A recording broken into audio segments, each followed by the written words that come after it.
CBN Saúde e Nutrição.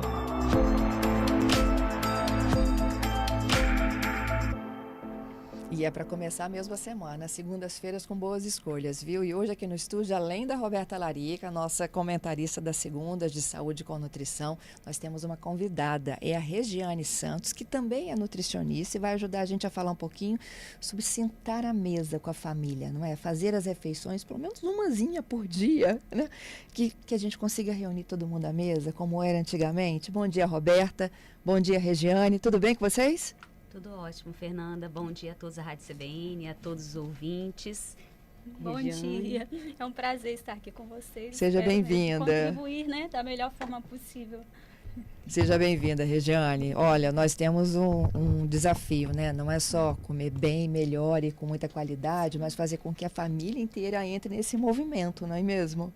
É isso aí, Fernanda. Eu falo que bons momentos são registrados à mesa, né, da família, desde que a gente cresce, né? Os aniversários são em torno da mesa, o Dia das Mães provavelmente foi em torno da mesa, né? O Natal. Então, a mesa, ela traz consigo muitas lembranças boas, momentos, né, que são importantes para a nossa vida. E a comida faz parte disso tudo. Então, por que não pensar também que as escolhas que você traz para a mesa da sua família vão trazer não só sentimentos bons e lembranças boas, mas também saúde para toda a família. Perfeito. Não é isso, Isso mesmo, cria memórias, né? Porque nós adultos somos os espelhos da criança, né? Então, tudo que a gente demonstra como exemplo, a criança acaba se replicando, né? Também. Então, assim, se eu tenho o hábito de sentar à mesa, dialogar, né, de ter aquela rotina todos os dias, ou mesmo, igual você falou, um dia, né, da semana poder sentar junto com a família, isso é muito importante, cria um vínculo, né, a criança se sente mais segura, né, vê aquilo como uma rotina, não como uma obrigação, então isso é muito importante para o desenvolvimento, né, da criança. E não só para a gente incentivar melhores escolhas, mas eu acho que a relação da família melhora quando a gente senta à mesa, né? Sem dúvidas, e eu acho que é algo que também é muito importante a gente trazer, é como a gente tem não só sentado à mesa, mas às vezes se distraído à mesa também, com o celular, com a televisão, né? Então é um momento onde você consegue conversar com o seu esposo, como foi o seu dia, ou como foi aquela manhã de trabalho, ou o seu filho, como foi a escola, também trabalhar os hábitos alimentares, mas sem dúvidas é uma grande oportunidade, como a Regiane falou, de educar. E aí eu convidei a Regiane exatamente porque a Regiane, ela realiza um trabalho muito interessante com essas famílias, sabe, Fernanda? Conta pra gente. Conta um pouquinho, Regiane, como que você faz para estruturar a alimentação de uma casa, né, de uma família, quais são as etapas envolvidas nisso e os benefícios, né, que a gente pode trazer e mostrar como é simples, né, como é fácil, porque da forma que você faz parece que é tudo muito simples. Vamos lá, então. Fácil, a gente sabe que não é, né? Principalmente para os pais que estão ali envolvidos todos os dias, né? Às vezes eu fico querendo pegar a criança e colocar na caixinha e levar para casa para poder ajudá-las, né? Porque a gente, como profissional, estamos ali para orientar, né? Para ajudar, mas na prática mesmo, dentro de casa, a gente sabe que não é fácil, né? E depende muito da persistência do pai, né, da mãe, de quem convive com a criança, né? Trabalhinho de formiguinha, um né? trabalhinho Um passo de cada vez, né? Então, assim, quando a gente pega uma criança que tem uma certa restrição alimentar, né, a gente não pode só pensar que ela não quer comer. A gente tem que pensar em tudo que aconteceu. Por que aquela criança não quer comer aquele determinado alimento? Será que foi algo que aconteceu, né, que trouxe como memória negativa para ela? Verdade. Será que é alguma alergia alimentar que aquela criança tem, que pode interferir no seu paladar também, né? Então, tudo isso pode ter essa interferência. Será que a criança, os pais não têm hábito de comer um determinado alimento e deixa de apresentar aquele alimento para a criança? Eu vejo isso muito na prática, né? Como eu trabalho com introdução alimentar, eu sempre falo para os pais que os pais têm de aprender a comer com os bebês, né? Porque os adultos já têm o paladar, né, formado. E a criança está ali em aprendizado. Perfeito. Né? Então, a gente tem que colocar tudo em exposição para que a criança tenha o contato. E aí, muitas vezes, os pais, por exemplo, não gosto de uma determinada fruta. E acaba deixando de expor aquela fruta para a criança. Não compram, né? Não compram. Não fazem essa entendeu? escolha lá no supermercado ainda. Exatamente. Aí a criança deixa de ter o contato, né? E o mais importante é o contato. né? Porque a criança, ela aprende com a experiência, com a vivência, não com a obrigação, né? Então, quando você obriga a criança a comer, de uma certa forma, né, ser rígido, isso acaba trazendo, né, um processo negativo. Você pensa que está ajudando, você acaba igual prejudicando aqueles hábitos, né? Aquelas frases que a gente vê assim, se não comer tudo, não vai ganhar sobremesa. Se não comer a salada, não vai ganhar tal coisa. Qual o impacto disso, assim, na alimentação da criança? Fala um pouquinho pra gente, Regiane. Não, aí voltou, assim, quando a gente pensa, quando eu vou à casa, né, da família, por exemplo, a gente tenta alinhar, né, a alimentação da família, né, no todo. A gente não pode fazer uma alimentação separada para a criança e uma alimentação para a família, né? A gente precisa inserir, né, a criança dentro da alimentação da família, né? Não é certo você fazer uma comida, né, para o adulto e uma comida para a criança, tá? Por quê?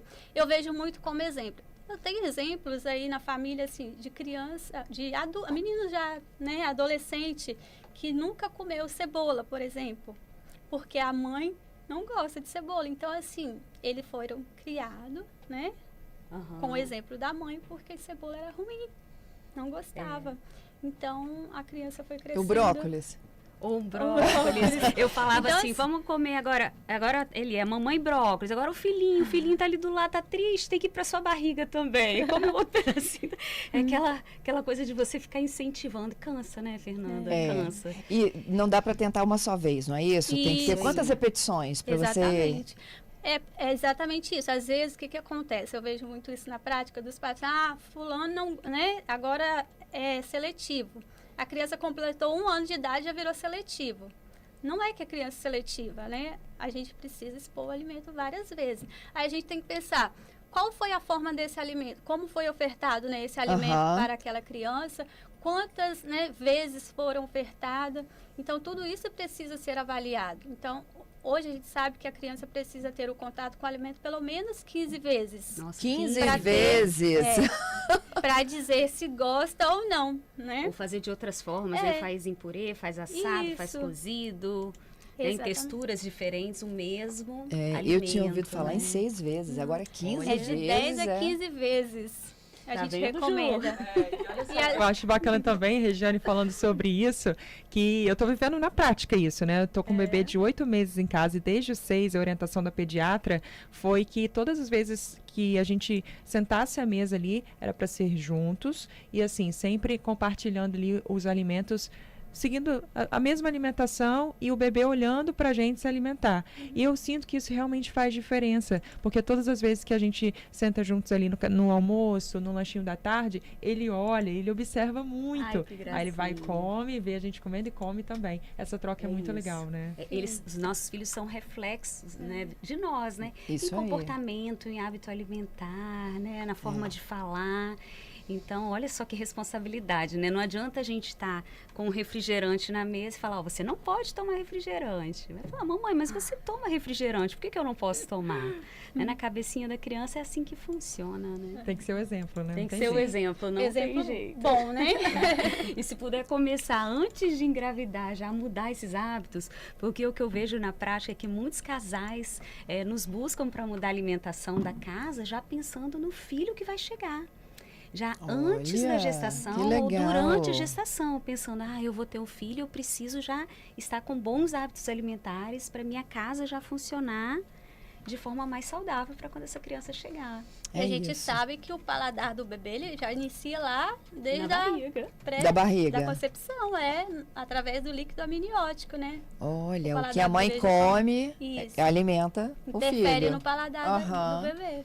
E olha só, todo mundo sabe que a rotina de todo mundo hoje é muito diferente, né? Vamos botar aqui de 20, 30 anos, né? Das nossas mães e das nossas avós, né? Geralmente era o pai quem saía para trabalhar, né? A mãe ficava em casa. Quando não era a mãe, a avó estava muito presente em casa.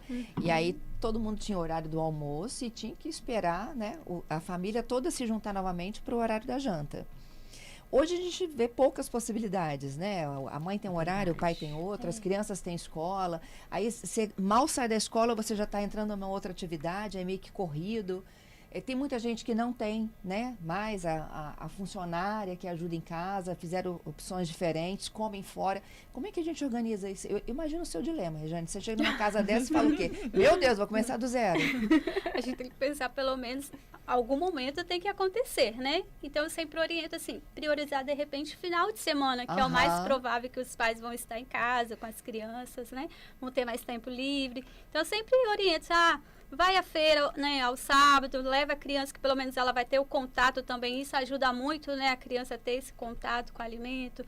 Prepare no final de semana e se organize. Eu acho que precisa ter uma organização, né? Eu acho que pelo menos aproveitar um sábado e domingo para fazer a refeição junto, ter aquele momento de lazer com a criança, isso é muito importante. E a feira é um evento, sabia, gente? É muito gente, legal. Porque você sabe o que está na época, né? Prova alimentos diferentes, como a Regiane falou. Às vezes tem um alimento que você não gosta muito, não costuma comprar para sua casa, mas o seu filho vai ter oportunidade de conhecer na feira. E quem sabe ele fala, mamãe, eu posso levar essa fruta para casa para provar e ver qual sabor tem? Minha Alexa falando aqui. Tem participações chegando por aqui. O Wallace compartilhou com a gente imagens da família dele. Ele disse o seguinte: família Buscapé reunida para o almoço de domingo. E tá aqui uma mesa enorme, com muita fartura. O Wallace compartilhou com a gente. É um momento que para ele, com certeza, é muito importante. A Jânia também está participando e ela disse o seguinte: desde 2012, devido ao meu marido trabalhar próximo, tenho a oportunidade de fazer as refeições juntos. São 14 anos que me fez muita diferença no convívio familiar. Hoje minha filha tem 26 e tem 1 ano que está morando sozinha e sente muita falta das nossas refeições juntos. E aqui as refeições são feitas à mesa, é proibido comer na sala e nos quartos. E a filha dela, né, levou isso para casa dela também e também não deixa ninguém comer fora da mesa na casa dela agora que ela está morando sozinha. Giovanni também vem chegando, falou que ele acho que orienta também escoteiros, né? Isso, Trabalha com ele deu um isso. exemplo clássico aqui. E ele diz que o filho dele é seletivo, ele já viu falar assim, né? Meu filho é seletivo, não come macarrão. E aí, no meio do acampamento, o filho vai lá e repete o prato de sopa com macarrão. Tem muito disso, né? Os amigos também influenciam, né? Nas escolhas da criança. Você realmente, vamos dizer que você leva o final de semana...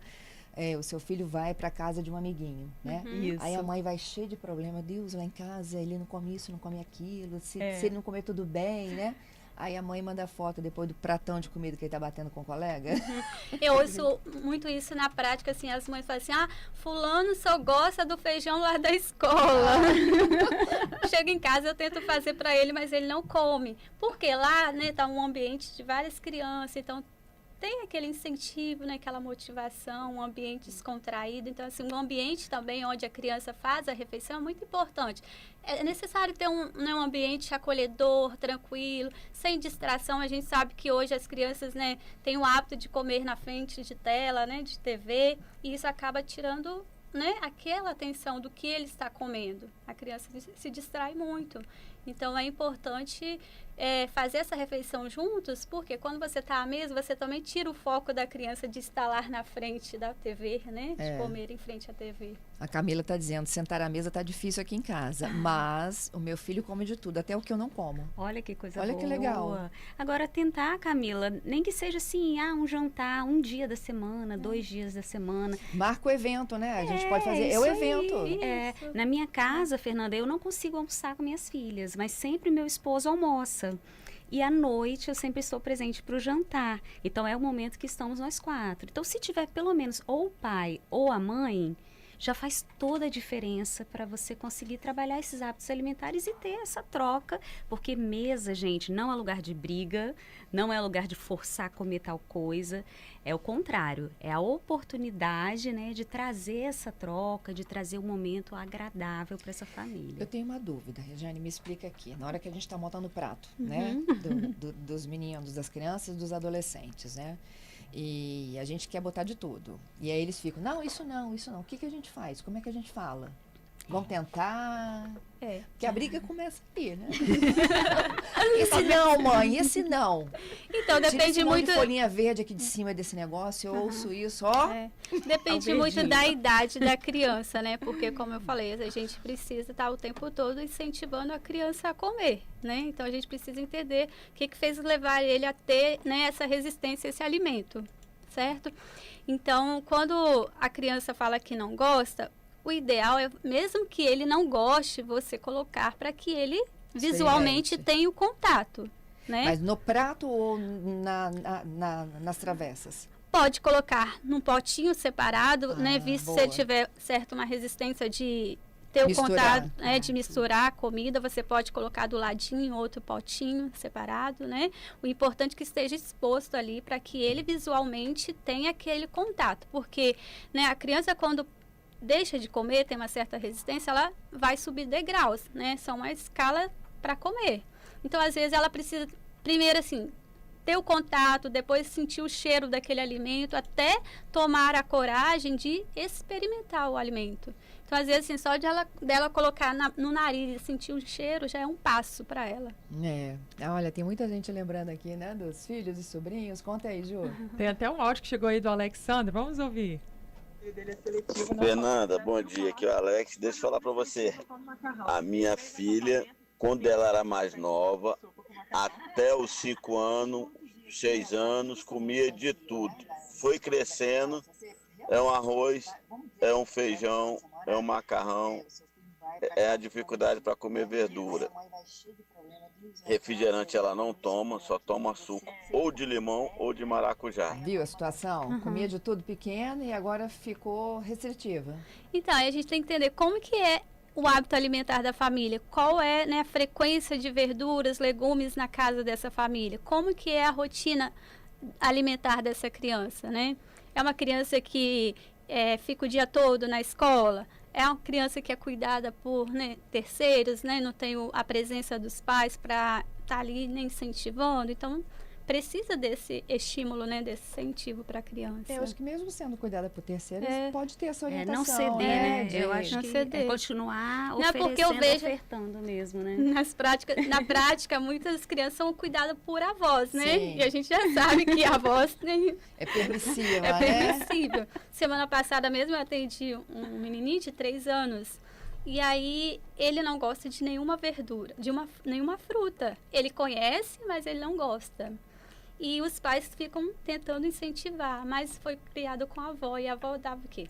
Leite com mucilon, miojo. Miojo. Então, a criança, antes dos 2 anos, já foi estimulado, né, um paladar totalmente diferente. Mas dá para salvar? Dá para salvar. Como é que faz? Então, tem que ter muita resistência, persistência dos pais. É aquilo que eu te falei, é constante, né? Tem que estar ali o tempo todo, oferecendo, expondo. Mesmo que a criança diga que não vai comer, você tem que mostrar, sem forçar, sem obrigar, entendeu? Tem que deixar que aquele momento aconteça de forma natural. Para que a criança sinta com livre e espontânea vontade de querer, né, provar aquele alimento. O que eu percebo também, Fernanda, eu vou fazer então um relato meu, hein, gente? Uhum. Segredo. Eu não comia verdura até os 15 anos. Jura, Roberta? Juro. Gente, que A transformação. Nutri, gente, a Nutri tomava Coca-Cola. E a Regiane nem existia nessa época. Não, a Regiane não me conhecia. Senão, Hoje eu talvez ajudo só as meninas, né? as minhas, ela que cuida das minhas filhas. Mas eu acho que quando chegar na adolescência, nos 15 anos, por que eu disse os 15 anos? É um momento onde a menina já tá mocinha, ela quer ficar bonita, ela quer comer as coisas que são boas pro cabelo, pra pele, porque já começa a vir as acnes, né, e tal. E aí foi a hora que eu comecei a olhar o prato da minha mãe, e a minha mãe sempre foi muito saudável, ela era um grande exemplo para mim de alimentação saudável. E aquele prato bonito de salada. E aí comecei o quê? Vou começar a fazer o prato como a minha mãe. Porque eu quero ficar com a pele bonita, não quero mais ter essas espinhas. E aí, depois disso, nunca mais eu parei de comer salada. Então, é isso, a gente não pode desistir, né, Regiane? Continuar incentivando, porque pode chegar uma fase da vida onde essa criança, esse adolescente vai virar a chavinha. É isso. A Luzinete está lembrando do sobrinho dela, quando a gente fala daquelas coisas, né, de que a criança vai para casa do outro e diz que não come. Ela disse que um coleguinha estava comendo chocolate, ofereceu o sobrinho, e a irmã dela falou assim, não, nem precisa, porque ele não gosta. Mentira, ele não só comeu dele, como comeu do coleguinha todo, olha né? só. Gosta.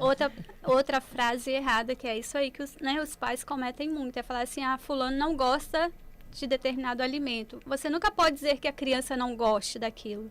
Boa. Porque a criança, ela acaba pegando aquilo como uma memória negativa para ela. Minha mãe falou que eu não gosto, então eu não gosto. Então vai ficar, né, na memória dele que aquele alimento talvez não é bom. Então ele nunca vai querer comer. Então, A Maria... Ai, perdão.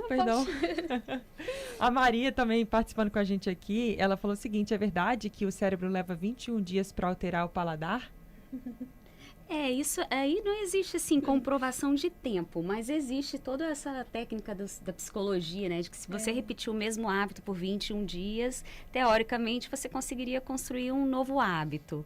Né? Mas eu acho que é repetição mesmo, é repetição e disciplina, gente, comer bem. é rotina É mesmo. O rotina. Franco aqui tem uma história incrível, gente. A esposa dele fala que os pais o estragaram, tá?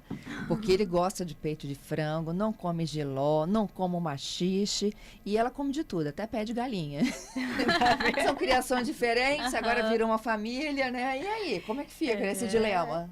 Isso aí, quando une, né? Casou e agora, né? Um janta, o outro lancha. Como que é feito? Agora, interessante que a gente vê que tem até uma questão cultural, né? Você vê o capixaba e o mineiro, nós temos hábitos alimentares diferentes. Então, acho que quando casa é a grande oportunidade de construir o hábito daquela nova família. Vamos ajustar o que precisa ser ajustado, ceder um pouquinho ali, ajustar um pouquinho aqui, né, Regiane? Por isso gente, que a mas gente tem comer que pé de trabalhar o galinha é paladar da negociável. criança até a fase de adolescente, até onde a gente consiga, né? Porque depois que eles Isso. crescem, que têm a sua autonomia, eles mesmos já vão escolher, né, seu próprio alimento, já tem um paladar mais, né, formado. E aí, depois que se torna adulto, fica mais difícil de mudar. Lógico que nós somos adultos, a gente tem consciência de que precisa mudar. Então, às vezes, a gente muda o nosso paladar porque a gente sabe da necessidade que nós temos. Diferente de uma criança, né? Que a criança, ela precisa ser orientada, né? De os pais estarem presentes. Então, é todo um contexto diferente de nós. Tem um ouvinte que está nos Estados Unidos, ele fala um pouco da criação de lá. Ele diz que lá as crianças já nascem no hambúrguer e na pizza, na Ai, batata gente, frita. é triste isso, Aí é mais né? difícil, E nas né? escolas, né? Eles servem isso de lanche Servem nas de lanche? escolas. Pizza. Eles não têm o hábito do almoço, né? É um lanche É um mesmo lanche. que eles fazem, né? Na hora do almoço. E aí, geralmente, é regado a esses alimentos. Meu Deus, e aí? Infelizmente. Tem mais participação chegando por aqui, Fernanda. A Miúcha mandou pra gente. Aqui em casa, a regra é, se não gosta de determinado alimento, pode comer pouco. E assim eles vão se acostumando aos alimentos. É um adolescente de 13 anos e uma pequena de 3, comendo praticamente sem restrição. Olha que coisa boa. Sem pressão, né? Sem pressão. Eu acho que isso também se aplica aos docinhos, aos extras, né? Tudo que a gente fala não pode comer doce, não pode tomar refrigerante. Acho que a tendência é gerar curiosidade. Um certo Por que momento não, da né? vida, aquela criança vai querer detonar, né, uma caixa de bombom. Então, eu acho que é a gente realmente trazer isso para um momento agradável. Vamos sair para tomar um sorvete? Por que não? Não faz mal você, no final de semana, pegar o seu filho e sair para tomar um sorvete. Agora, ter em casa, diariamente, um pote de sorvete no freezer, aí já não é saudável.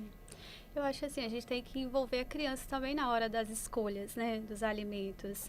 E não mostrar que a criança que esteja escolhendo, mas mostrar que quem escolhe é você. Por exemplo, se eu sei que, né, a Júlia, por exemplo, né, gosta de banana e morango. Então, naquele dia, eu vou perguntar para ela, vai assim, filha, qual fruta você quer hoje? Banana ou morango? Não perguntar, qual fruta você vai querer comer hoje? Porque aí acaba que você, né, dá Abre muita... o leque. abre o leque, né? liberdade para a criança escolher. Talvez ela nem vai querer escolher. Hoje eu não quero comer Então, fruta. mas vamos pegar o caso da Júlia. Se ela só come a banana e o morango, eu posso ofertar melancia, sabendo que ela só come banana e morango? Não vai adiantar, vai? Aí você pode, assim, colocar uma fruta que ela gosta, pode, né, oferecer o morango e colocar a melancia também para que ela tenha ali, né, o contato, que esteja presente. Você, em momento algum, falou que para ela comer. Aí você colocou lá na lancheirinha dela. Tá vendo, Júlia? Que aí, se ela tiver aquela curiosidade, querer, né, experimentar, uma hora ela vai pegar. Acho que a gente cede um pouquinho e impõe, né, um pouquinho, não é isso? Tentar exatamente. buscar esse equilíbrio. Tem um pai aqui de uma criança autista, né? Que a criança só come arroz com feijão. E a gente tem várias famílias nessa condição hoje, né? Com várias restrições alimentares por conta do toque, né? Sim. A Regiane Da fez, cor, inclusive, da uma textura, formação né? nisso, né, Regiane? É a textura, né? Na aplicação da nutrição para essas crianças seletivas. Como é que ajuda né, esse pai autistas. aqui, hein? Então, geralmente as crianças, né, nesse No processo, espectro. eles têm exatamente algumas restrições mais, né, tem vários graus, né, de restrição também. Então, umas têm essa questão de querer um alimento só de uma cor, né, alimento de uma determinada textura, alimentos, né, dependendo do cheiro, eles não aceitam. Então, assim, não é fácil, né, mas a gente consegue trabalhar dentro daquilo que ele come. Então, para que a gente consiga expandir, né, a quantidade de alimento que a criança come, primeiro a gente tem que trabalhar aquilo que ele já come no dia a dia, né? Trabalhar com, talvez, por exemplo, se ele gosta de um macarrão de uma determinada marca, a gente vai oferecer um macarrão de uma outra marca, né, para que a gente consiga ir trabalhando a resistência dele de provar um alimento diferente. Então, a gente precisa evoluir dessa forma. Se ele gosta de uma marca de uma batata frita, a gente vai começar a colocar outra batata frita aos pouquinhos, entendeu? Até ele aceitar que é um produto novo, entendeu? Sem mudar a característica, sem mudar o sabor do alimento, para ir trabalhando aos poucos. É a previsibilidade que ele exatamente. precisa, né? Uhum. Ó, que legal. O Erasmo está dizendo que eles vão para um acampamento com 1.000 crianças e adolescentes. E o desafio deles é passar 4 dias sem nenhum alimento industrializado. Olha que coisa boa. Bacana, né? Parabéns. Legal, né? Eles vão ter que cozinhar o próprio alimento, num Excelente. fogareiro a lenha. Tem vaga sobrando nesse acampamento? Aí, Erasmo, Roberta quer ir. Acontece há 22 anos em Vila Velha, eles são desbravadores. E quando leva a criança também para a cozinha, para preparar, né, um alimento, receitinhas, isso acaba envolvendo a criança. E a criança, né, tem o contato com aquele alimento, perde a resistência e vê também que um determinado alimento pode se transformar em um outro alimento, que, né, com outro sabor diferente. Eles veem a mágica acontecer, né? Quando a gente dava aquele curso de criança lá na clínica, para criança, né? Para elas começarem a cozinhar. Faziam receitinhas. Então, tem um exemplo de uma menina que ela não comia nada assim, tinha uma resistência. E no dia ela fez o bolinho assim, ela cheirou, ela comeu. Depois disso, a mãe dela veio agradecer que ela passou a comer outros alimentos através de expor ela, né, de produzir a próprio alimento, ter Cada esse família contato. tem que achar a sua estratégia, né? É isso mesmo. Se a estratégia for boa, for saudável, tá valendo. Sim. Exatamente. Que funcione, né, para aquela família. Não existe uma receita de bolo. Então, assim, Perfeito. é paciência sempre, né? E os pais sempre pensar, estou fazendo o meu melhor, né? Vou dar o meu melhor, mas sem cobrança, sem forçar a criança, sem obrigar, né? Deixar que aquele momento flua de forma natural, né? Leve, para que o horário da refeição também se torne um momento leve, né? Não um momento de estresse, de angústia, né? Que é o que a maioria acaba acontecendo, né? Porque perde a paciência. Porque aquilo se repete todos os dias, né? Que já está cansado. A resistência aumenta, né? Vai ficando cada vez mais difícil mesmo. E aí fica a memória afetiva nossa não passa a ser tão agradável, né? Porque, olha, eu me lembro, eu sinto o cheiro da comida da minha mãe. Essa eu acho que é a memória afetiva que a gente leva, né? Isso aí. A saudade que eu tenho era do cheiro da comida dela. E isso é muito bom, né? Da gente ter essa memória de que a comida é boa, é gostosa, é saudável. E a comida de mãe é caseira também, né? Para combater os industrializados. Por mais simples que foi, né? Foi com carinho, você teve esse momento, assim, de prazer. Foi um momento acolhedor, né? E é isso que a criança precisa, ser acolhida. A gente chegava da escola com a barriga roncando, né? Quem nunca chegou da escola com a barriga roncando? Acho que todos que a gente comia de manhã. tudo que botava na mesa. É isso aí. É isso, gente. Adorei essa dupla de hoje. Roberta e Regiane. A gente falando um pouquinho, né, do como levar a família toda para a mesa e como introduzir coisas diferentes, saudáveis na nossa rotina. É isso aí. Lembrar que a construção de hábitos, ela é realmente feita em família. Então, todos precisam participar disso. Um cede em um dia, o outro coloca o que gosta mais no outro, no jantar já é a escolha do outro. Então, acho que a tendência é essa, a gente chegar num equilíbrio, num consenso, né, como tudo na vida, e assim também na mesa, dentro de casa. Isso aí. Eu acho que é muito importante mesmo esse, né, acolhimento, esse envolvimento dos pais com as crianças. Então, acho que é o primordial, né? Porque se os pais não estão, assim, dispostos, né, a cuidar dos seus filhos, a, né, estar ali envolvido com eles, infelizmente eles vão crescerem, né, de forma sem orientação, do jeito deles, né? E aí, pensando no hábito alimentar, realmente é muito mais fácil a gente ter um hábito alimentar por comidas, né, encontrado em supermercado, né, industrializado, do que aquele alimento que esteja em casa, né, dentro da nossa casa. Então, assim, o que os pais colocam dentro de casa também para se alimentar conta muito, né? Então, por exemplo, se eu tenho lá um armário cheio de biscoitos e chocolates, né? É muito atrativo, É muito atrativo, né? Aí a maldade com a criança. Fala assim, você não pode comer, aí come na frente da criança. Meu Deus. Não pode, né? Então, assim, nós somos exemplo, então nós temos que dar igual bons comer na exemplos. frente quem tá de dieta também. Exatamente. É sofrido, verdade, né? não pode, É gente. sofrido. Tem que fazer dieta junto. Acho que família é assim. Também acho. Gente, Roberta, Regiane, muito obrigada pelas dicas de vocês hoje, viu? Sempre muito bom estar aqui. Obrigada a todos os ouvintes pela participação. Foi um prazer, né? Espero ter contribuído. E estamos à disposição, né, Roberta? Ótimo, obrigada, Regiane, por ter aceitado o nosso convite. É isso aí. Eu acho que só se das pessoas terem ouvido e saírem daqui para refletir, o que eu posso mudar um pontinho, né, da minha rotina para trazer um pouco mais de saúde, acho que a gente já atingiu a meta. Isso aí, né? um passo de cada vez. Uma meta de cada vez. Sim, um degrau de cada vez. Isso aí. Gente, a Regiane Santos e a Roberta Larica, a gente falando um pouquinho sobre alimentação saudável e sempre em família. Como sentar à mesa faz toda a diferença nesse processo aí de aprendizado. É um aprendizado diário, né, gente? Sim, constante, né? Constante. Vamos para o intervalo? Voltamos já. Hoje a gente ainda fala, daqui a pouquinho, sobre a revitalização de uma igreja jesuítica em Viana, fazendo parte de um circuito jesuítico. Vamos falar também das expedições ao Espírito Santo. E no Pit Stop CBN, os carros antigos. Ricardo Barbosa já fala daqueles carros de colecionadores. A gente volta em instantes. CBN Vitória.